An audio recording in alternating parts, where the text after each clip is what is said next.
News nation देख रहे हैं आप, आपके साथ मैं हूं सारिका। वो खबरें दिखाएंगे जो आपको हैरान करके रख देंगी। बेटी की शादी में 1 करोड़ रुपए दहेज। राजस्थान के कोटपुतली में एक चाय वाले ने बेटी की विदाई में भारी भरकम दहेज जुगाड़ किया है। अब गुर्जर समाज के सामने नीलामी का वीडियो वायरल हुआ तो आयकर विभाग ने नोटिस भेजकर लीलाराम से जवाब मांगा है। नाबालिग बेटियों की शादी के मामले में अब उनकी गिरफ्तारी भी हो सकती है। 55 लाख, 56 लाख, 57 लाख, 58 लाख। चर्चा में कोटपुतली का चाय वाला। बेटी की शादी में दिया 1 करोड़ से ज्यादा रुपए का दहेज। सोशल मीडिया पर वायरल हुआ वीडियो। समाज के सामने हुई नोटों की गिनती। आयकर विभाग ने भेजा नोटिस। राजस्थान के कोटपुतली में हुई यह शादी चर्चा का विषय बन गई है। चाय की कैंटीन चलाने वाले लीलाराम गुर्जर ने जब बेटी की विदाई में दहेज देने के लिए रुपए देने शुरू कर दिए तो वहां मौजूद हर शख्स हैरान रह गया। 500 रुपए की गड्डी से 1 लाख तक रुपए से शुरू हुई यह गिनती 10 लाख, फिर 20 लाख और 50 लाख होते हुए 1 करोड़ 51 लाख रुपए पर आकर खत्म हुई।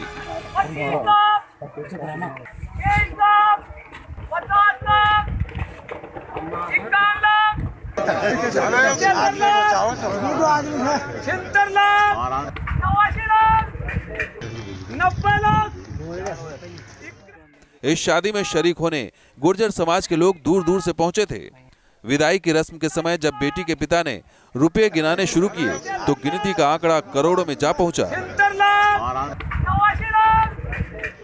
हैरान करने वाली बात यह है कि रामपुरा गांव के रहने वाले लीलाराम भिवाड़ी में चाय की दुकान चलाते हैं। इस परिवार की 6 बेटियों की शादी 5 अप्रैल को गांव में हुई थी। दावा किया जा रहा है कि इनमें केवल 2 लड़कियां ही बालिग थीं, जबकि 4 बेटियां नाबालिग थीं। विदाई के वक्त बेटी के पिता ने सबके सामने नोट ऐसे गिनाए मानो वो बेटियों की बोली लगा रहा हो। आयकर विभाग की तरफ से हमारे मेल पे एक नोटिस आया था, तो वो हमने तहसील की टीम द्वारा मौके पे भेजा था उसको तामील कराने के लिए। लेकिन जो लीलाराम के खिलाफ नोटिस था, लीलाराम स्वयं नहीं मिला, परिवार का कोई बालिग सदस्य नहीं मिला, उसके कोई भाई बंधु नहीं मिला, इसलिए तहसीलदार और उसकी टीम ने वहाँ मोतबरान की उपस्थिति में से घर पे चस्पानगी करवा दी गई थी। 1 करोड़ रुपए दहेज देने का वीडियो वायरल हुआ तो आयकर विभाग और स्थानीय प्रशासन भी हरकत में आ गया। आयकर विभाग ने लीलाराम गुर्जर को नोटिस भेजा तो घर के सदस्य फरार हो गए। यहाँ तक कि नोटिस तामील करने के लिए भी परिवार का कोई सदस्य मौजूद नहीं था। मतलब यही सुना कि वो 1 करोड़ 51,000 ऐसा कुछ किया। नहीं, अपराध तो कानूनन अपराध अपन ने एक एक्ट बना रखा है राजस्थान सरकार ने कि 21 साल का लड़का 18 साल से छोटी लड़की होगी तो वो कानूनन अपराध है। और शून्य विवाह भी शून्य है, ऐसा अपन ने कर रखा है। लेकिन अब ये होते हैं कुछ। अब 12 अप्रैल तक लीलाराम को आयकर विभाग के ऑफिस में हाजिर होना था, लेकिन बताया जा रहा है कि इनकम टैक्स ऑफिस में ना तो लीलाराम पहुंचे, ना ही उनकी तरफ से कोई वकील ही पहुंचा। खुद को फंसता देख लीलाराम कैमरे पर कुछ भी कहने से बचते नजर आ रहे हैं। कोई कैसे जार दे रहे कन्यादान काफी है जो लिखित में है। विदा मन वो जो मैं बताओ थे, मैं दूसरा आदमी नहीं वो बात तो फिर भाई अब मैं तो कौन बताऊं साहब ना, तो सब था मालूम से। लीलाराम और उनका परिवार चारों तरफ से फंसता नजर आ रहा है। आयकर विभाग ने जहां पैसों का स्रोत बताने को कहा है तो वहीं नाबालिग लड़कियों की शादी करने के मामले में उन पर कानूनी तलवार भी लटक रही है। Manish Bhattacharya, news nation, Kotputli, Rajasthan. तो एक तो दहेज, दूसरी नाबालिग उम्र में शादी, उन तमाम उल्लंघनों के बाद अब जाकर ये वाकया हुआ है और इस तरह की कार्रवाई की बात हो रही है। वाकई हैरान करने वाली ये खबर है। लेकिन क्या आप जलती हुई सिगरेट कहीं भी फेंक देते हैं?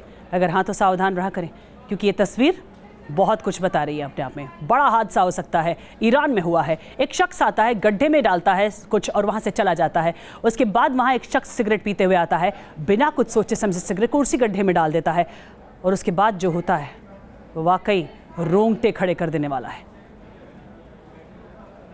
तो किस तरह से एक शख्स आता है और किस तरह गड्ढे में कुछ डालकर चला जाता है, आप देख सकते हैं तस्वीर में।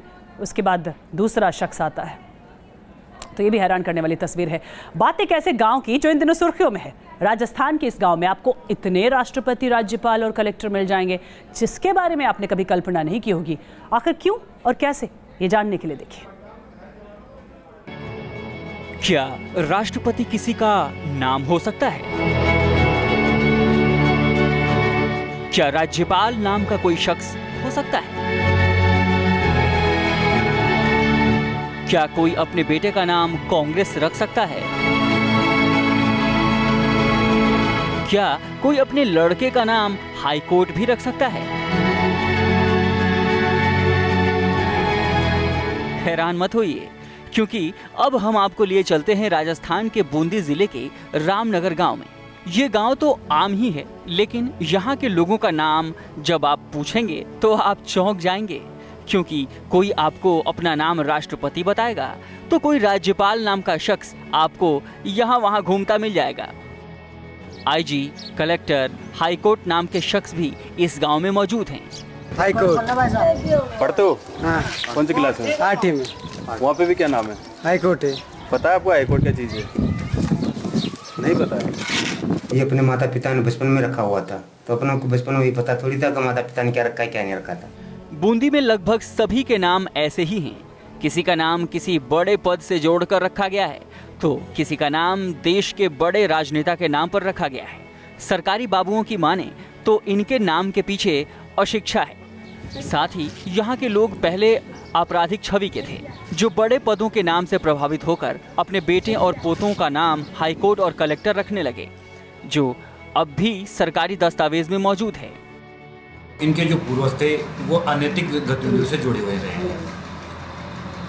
उनके काम इस तरह के होते थे कि उनको इन लोगों से, जैसे हाई कोर्ट, राज्यपाल और पुलिस से महकमे में उनका ज़्यादा काम रहा है, इसीलिए उन डिपार्टमेंटों से इन्होंने प्रेरित होकर के ऐसे नाम इनके पुत्रों के रखने हैं। थानेदार, DIG, Sonia Gandhi, Rahul Gandhi, high court, ऐसे कुछ नाम रखते हैं, क्योंकि पहले शिक्षा की कमी थी और पहले हमारे लोग पढ़ते लिखते नहीं थे, इसलिए ये नाम रखे जाते थे। जाहिर है, राजस्थान का ये गांव हिंदुस्तान में अपने नाम में अनोखा है।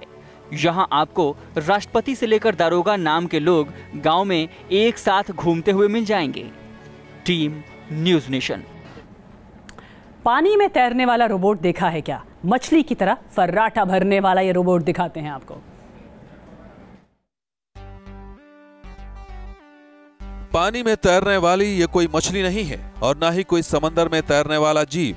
मछली की तरह दिखने वाला ये एक ऐसा रोबोट है जिसे खास तौर से चीनी रिसर्चर ने तैयार किया है। इस सॉफ्ट रोबोट को चीन के झिंजियांग यूनिवर्सिटी के रिसर्चर ने विकसित किया है। मछली की तरह दिखने वाला यह रोबोट 1 सेकंड में 6 सेंटीमीटर तक तैर सकता है, जो एक रिकॉर्ड है। इससे पहले इस रोबोट की रफ्तार 3 सेंटीमीटर प्रति सेकंड थी। पानी में तैरने वाले इस रोबोट की लंबाई 9.3 सेंटीमीटर है, जबकि इसका वजन 90 ग्राम है। इस रोबोट को खास तौर से समंदर या तालाब के लिए तैयार किया गया है। यह रोबोट समंदर के तापमान को न सिर्फ रिकॉर्ड कर सकता है, बल्कि पानी को प्रदूषित करने वाले तत्व और उसकी मात्रा को भी पहचान सकता है। इस रोबोट में लिथियम बैटरी फिट किया गया है, जो इसे सक्रिय बनाए रखने में मदद करते हैं। Team news nation.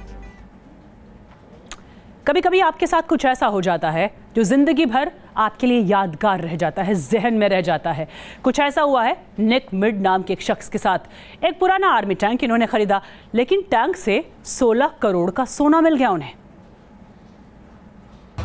24 लाख का टैंक, 16 करोड़ का सोना। आर्मी के सामान खरीदने के शौकीन निक मिड की आंखें उस वक्त चौधिया गई जब एक इराकी टैंक से करीब 16 करोड़ रुपए का सोना निकला। निक ने यह टैंक ईबे से करीब 24 लाख रुपए में खरीदा था। तस्वीरों में देख सकते हैं कि निक और टोड दोनों कैसे टैंक के फ्यूल टैंक से सोना निकाल रहे हैं। टैंक से कई सोने की ईंटें निकली। इतना ज्यादा सोना देखते ही दोनों दंग रह गए। दोनों को समझ में ही नहीं आ रहा था कि वो इस सोने का क्या करें, क्योंकि इतना ज्यादा सोना खपाना दोनों की बस की बात नहीं थी। लिहाजा निक और टोड दोनों ने पुलिस को ये सोना सौंप दिया। जब इराक ने कुवैत पर हमला किया होगा तब उसके सैनिकों ने खूब सोना लूटा होगा। ऐसे ही सैनिकों ने टैंक के फ्यूल टैंक को काटकर उसमें सोना भरा होगा।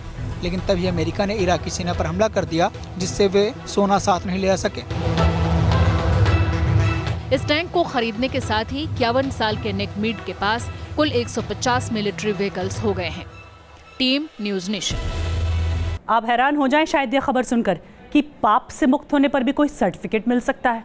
सुनकर शायद आप चौंक जाएं, लेकिन राजस्थान के एक इलाके में ऐसा होता है। मान्यता यह है कि यहाँ आकर स्नान करने से इंसान के तमाम पाप धुल जाते हैं और पाप मुक्त होने का सर्टिफिकेट भी यहीं से दे दिया जाता है।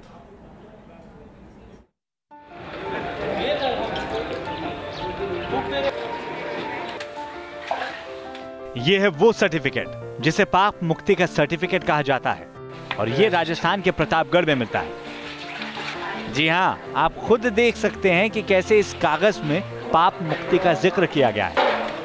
राजस्थान के प्रतापगढ़ में है गौतमेश्वर महादेव मंदिर और इस मंदिर के अंदर है मंदाकिनी कुंड।